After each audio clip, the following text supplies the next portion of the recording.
Hi అండి. ఇవాళ మేము మా ఇంట్లో చికెన్ కర్రీ చేసుకుంటున్నాము. మా ఇంట్లో చికెన్ కర్రీ మేము ఇలా చేసుకుంటాం అనమాట. ఎలా చేద్దామో చూసేద్దాం రండి.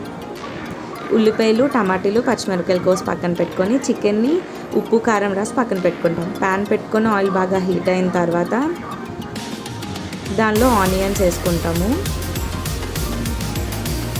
ఆనియన్స్, పచ్చిమిరపకాయలు బాగా వేగనిచ్చి అందులో కొంచెం సాల్ట్ వేసుకుంటే త్వరగా వేగుతాయి అన్నమాట.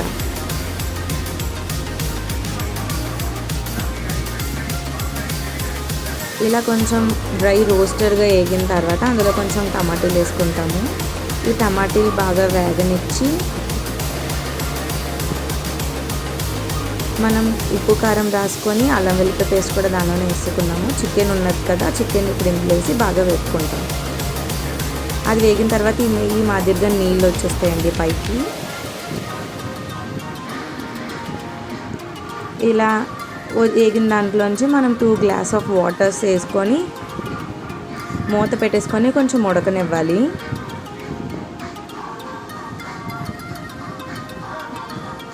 ఈ విధంగా ఒక 5 నిమిషాలు వదిలేసిన తర్వాత మనం ఎలా కావాలో దగ్గరికి అయిపోయిన తర్వాత దించేసుకోవచ్చు.